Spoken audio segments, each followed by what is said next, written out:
Doctor Abdullah Jahangir ইসলামী বিশ্ববিদ্যালয় কুষ্টিয়া হাদিস বিভাগের অধ্যাপক। উনি মদিনা বিশ্ববিদ্যালয় থেকে ডক্টরেট পাশ করা হাদিসের উপরে। পৃথিবীতে যদি 10 জন হাদিস বেশারদ থাকে তার ভেতরে উনি অন্যতম। ডক্টর আব্দুল্লাহ জাহাঙ্গীর স্যার আহারে কুষ্টিয়া ইউনিভার্সিটির এত জ্ঞানী মানুষ ছিলেন ডক্টর আব্দুল্লাহ জাহাঙ্গীর স্যার দুর্ঘটনায় চলে গেছেন। আল্লাহর গোলামের লক্ষ লক্ষ ছাত্র আলেম সুবহানাল্লাহ কোন এত ভালো করে তিনি প্রত্যেকটি প্রশ্ন প্রত্যেকটি সমাজে ফিতনা ফাসাদ যেগুলো নিয়ে দ্বন্দ্ব এগুলো বিষয় নিয়ে এত সুন্দর করে তিনি বক্তব্য দিতেন, এমন সুন্দর করে বুঝিয়ে বলতেন। বিশ্বাস করেন এরকম ডক্টর আব্দুল্লাহ জাহাঙ্গীর স্যার যুগে যুগে সব সময় পাওয়া যায় না। আল্লাহ পাক যেন স্যারের কবরকেও জান্নাতের বাগান বানায় দেন। জোরে বলেন আমিন। আব্দুল্লাহ জাহাঙ্গীর স্যার আরে এত ভালো মানুষ ছিলেন। এই ভালো ভালো মানুষগুলো আমাদের মাঝ থেকে বিদায় নিয়ে যাচ্ছে। আল্লাহ যাদেরকে ইলম দান করেছিলেন, জ্ঞান দান করেছিলেন, সুবহানাল্লাহ, আরো জোরে কর সুবহানাল্লাহ। যে সমস্ত আলেম আমাদের মাঝ থেকে বিদায় নিয়ে যাচ্ছে, আল্লাহ পাক সেই সমস্ত আলেমদেরকে যেন জান্নাতের মাকাম দান করে। জোরে কর আমিন। আর সিল্লা বলেন আমিন। আমরা সকলেই জানি মরহুম আব্দুল্লাহ জাহাঙ্গীর রহমতুল্লাহ আলাইহি বাংলা ভাষাভাষী ওলামায়ে কেরামের মধ্য থেকে এক বিরল ব্যক্তিত্বের অধিকারী ছিলেন। তার বহুমুখী যোগ্যতা, তার বহুমুখী প্রতিভা, সর্বব্যাপিতা এবং সর্বমহলে গ্রহণযোগ্যতা সমসাময়িক যুগে ওলামায়ে কেরামের মধ্যে, বাংলা ভাষাভাষী ওলামায়ে কেরামের মধ্যে খুব কমই দেখা গেছে। তো তিনি অত্যন্ত বিনয়ী মানুষ ছিলেন। বিনয় এবং ভারসাম্যপূর্ণ এরকম আলেম এখন পাওয়া খুব দুষ্কর, যিনি ভারসাম্যপূর্ণতার সাথে পুরা জাতিকে নিরলসভাবে ঐক্যের দিকে ডেকেছেন এবং একজন মানুষকে ভালোবেসে যে তাকে ইসলাহ করা যায় এটার শ্রেষ্ঠ একজন নমুনা ছিলেন আব্দুল্লাহ জাহাঙ্গীর। কঠিন কথাও হেসে হেসে মানুষের মাঝে ঢুকিয়ে দেওয়ার যে বিরল দৃষ্টান্ত। আমরা তো ধমক দিয়ে কথা বলি, ঝিড়কি দিয়ে কথা বলে অনেকেই, কিন্তু এটাকে হাসি মুখে, ভুলটা ধরতেন কিন্তু হাসি মুখে ধরতেন, ধরে তাদেরকে বুঝিয়ে দিতেন। তার প্রতি এত দুর্বল হয়ে পড়েছি, তিনি আমার না সরাসরি ওস্তাদ, না আত্মীয়, না পূর্ব পরিচিত, শুধুমাত্র দুবাইয়ের এক সফরে 1 মাস তার সফর সঙ্গী ছিলাম, এতটুকুই তার সাথে আমার সম্পর্ক। কিন্তু আত্মার সম্পর্কটা এত নিবিড়, এত গাঢ় হয়েছে যে তার ইন্তেকালের খবর যখন আমি শুনি, আমার জীবনের এই প্রায় 39 বছর আমার বয়স, এই বয়সে আব্বার ইন্তেকাল ছাড়া কারো ইন্তেকালে আমি এত কেঁদেছি কিনা আমার মনে নাই, আমার জানা নাই। একটাই কারণ, তার আখলাক, তার চরিত্র, তার ব্যক্তিগত যে সুন্দর সিফাতগুলা, সেগুলো আমাদের সামনে তিনি পেশ করার কারণে তিনি আমাদের কাছে এত আপন হয়ে গেছেন যে আমরা তার ইন্তেকালে মনে হয়েছে যেন আমার আপনজন, রক্তের কাউকে, আমার পিতা সমতুল্য কাউকে আমি হারিয়েছি। বাংলাদেশের অল্প কয়েকজন গভীর পাণ্ডিত্যপূর্ণ আলেমদের মধ্যে ডক্টর আব্দুল্লাহ জাহাঙ্গীর রাহিমাহুল্লাহ অন্যতম ছিলেন। বিশেষ করে তার যে কলমের খেদমত, আল্লাযী আল্লামা বিল কলম, যে আল্লাহ শিক্ষা দিয়েছেন কলমের সাহায্যে। ইলমের সর্বশেষ উন্নত পর্যায় হলো কলমের পর্যায়। সেই লেখনের দিক থেকে তিনি ছিলেন বাংলাদেশে স্মরণকালে ইসলামী লেখকদের মধ্যে সর্বশ্রেষ্ঠ ব্যক্তি। আমার পর্যালোচনায় আমি তাকে দেখেছি অজস্র বেসিক বই তিনি লিখে গেছেন কোরআন এবং সুন্নাহর উপরে, যে ধরনের বই বাংলা ভাষায় ইসলামের বিষয়ে ইতিপূর্বে লেখা হয়নি। তার রাহে বেলায়েত, ইহয়া উস-সুনান, হাদিসের নামে জালিয়াতি ইত্যাদি বই, কালজয়ী এক একটি বই। আশা করি এই বইগুলোর মাধ্যমে তিনি অমর হয়ে থাকবেন ইনশাআল্লাহ। ডক্টর আব্দুল্লাহ জাহাঙ্গীর ভাই, তিনি বুঝাতে গেলে খুবই ভারসাম্যপূর্ণ, খুবই বিনয়ী ভাষায় তিনি বুঝাতে পারতেন। তিনি যেন মুসলিম ঐক্যের, জাতীয় ঐক্যের একটি প্রতীক ছিলেন।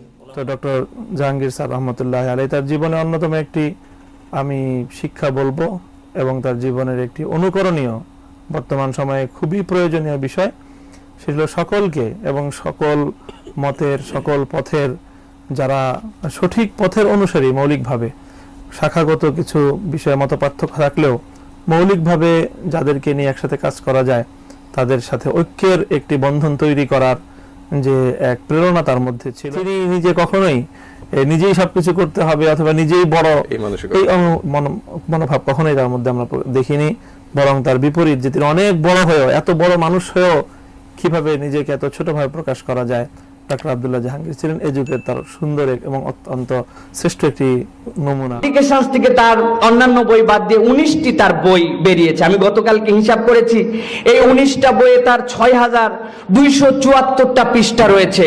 এই 19টা বইয়ের প্রত্যেক পৃষ্ঠা আমি গড়ে দেখেছি 290টি শব্দ, হিসাব করলে 18,19,460টি শব্দ আছে। প্রত্যেক বই, অনেক বড় বই আছে, কিন্তু সবচেয়ে ছোট বইয়ে দেখেছি তিনি 30 লাইন করে লিখেছেন এক একটা বইয়ে। সেই হিসাবে 1,88,000 সামথিং তার লাইন রয়েছে। তার রেফারেন্স এই বইগুলোর মধ্যে মাত্র তিনি 11টা বই রেফারেন্স দিয়েছেন, বাকিগুলা পৃষ্ঠাতেই নিচেই রেখে দিয়েছেন। এই রেফারেন্স বইয়ের সংখ্যা 2,224টি বই থেকে স্যার কেবলমাত্র রেফারেন্স দিয়েছিলেন। আমি হিসাব করেছি প্রিয় ভাইয়েরা, লাস্ট 8 বছর তিনি লেখাতে সবচেয়ে বেশি পাওয়ার দিয়েছেন। আগে অনেক লিখেছেন, 51টার মতো দেশে বিদেশে জার্নালে তার পেপার আছে। এই হিসাবে 8 বছরে 2,880 দিন হয়। 2,880 দিনকে দিয়ে তার কিতাব যেগুলো তিনি লিখেছেন, এই লিখা যোগ দিলে প্রত্যেকটা দিন এমন কোন দিন নাই যেই দিন স্যার 3টা করে পৃষ্ঠা লিখেন নাই। কল্পনা করেন, একটা মানুষ প্রতিদিন লিখতে পারে না, আর স্যার যেটা লিখতেন টোটাল কম্পিউটারে তিনি টাইপ করতেন, তার থেকে জোরে কম্পিউটার কম্পোজ করবে এরকম আলেম আমি দেখি নাই কখনো। প্রিয় ভাইরা, এরকম বরেণ্য ব্যক্তিত্ব ছিলেন। চমৎকার একবারে ব্যালেন্স করা, উনি ছাড়াকারিও করেন না, বাড়াবাড়িও করেন না। বাংলাদেশে উনার মতো পণ্ডিত লেখক আমার সামনে আর পড়েনি। সম্মানিত উপস্থিতি, এ যুগে সালাফে সালেহীনের জীবনের অনেক দিককে ধারণ করা মানুষ আপনি পাবেন, কিন্তু সালাফে সালেহীনের উত্তম আখলাক এবং আদর্শের ধারণকারী বাস্তব নমুনা এবং উদাহরণ আপনি এই সমাজে খুব কমই পাবেন। আল্লাহ তাআলা এমন একজন মানুষ তাকে বানিয়েছেন যিনি প্রকৃত অর্থেই আমাদের পূর্বসূরি আসলাফের আখলাকের বাস্তব উদাহরণ ছিলেন। আসলেই সমকালীন যুগে আমরা সবাই এ ব্যাপারে একমত। বিশ্বের বিভিন্ন দেশে অবস্থানরত বাংলাদেশি ভাইদের সাথে আমরা আলোচনা করে, তাদের বিভিন্ন লেখা পড়ে, অভিব্যক্তি শুনে আমরা সকলেই মোটামুটি নিশ্চিত যে সমসাময়িক যুগে খুব কাছাকাছি সময়ে বাংলাদেশের ইতিহাসে এরকম আলেমে দিন পাওয়া খুব কঠিন, যে যার বিদায়ে সারা বিশ্বে ছড়িয়ে ছিটিয়ে থাকা বাংলাদেশিরা, নারী কি পুরুষ, সাধারণ শিক্ষিত কি আলেম সমাজ, কওমি ঘরানার কি আলিয়ার, সকল শ্রেণীর ওলামায়ে কেরাম এবং সাধারণ জনতা সকলের অন্তরে এত ব্যথার সৃষ্টি করেছে। এই তার সম্পর্কে মানুষের এই সিম্পেথি, তার জন্য মানুষের এই ভালোবাসা সত্যিকার অর্থে তার জীবদ্দশাতেও কেউ আমরা উপলব্ধি করতে পারিনি। আল্লাহ সুবহানাহু ওয়া তাআলা আল্লাহর বান্দাদের অন্তর এত বেশি জয় করার মতো যোগ্যতা, এত বেশি গুণাবলী আল্লাহ তাআলা তাকে দিয়েছিলেন যে, যেমনটি শেখ হাসান জামিল বলছিলেন, আমি নিজেও আমার জীবনে মনে পড়ে না যে এত কেঁদেছি অন্য কোনো ব্যক্তির জন্য যতটা এই লোকটির জন্য কাদার মতো সৌভাগ্য আমার হয়েছে। এবং এখনো পর্যন্ত শুধু আমি নই, আমার জানা মতে বহু লোক আছে পৃথিবীর বিভিন্ন প্রান্তে পড়ে আছে যারা আব্দুল্লাহ জাহাঙ্গীর রহমতুল্লাহ আলাইহির বিদায়কে মনে করার সঙ্গে সঙ্গে তাদের অন্তরে এরকম ভাবে বেদনার ঢেউ উঠে।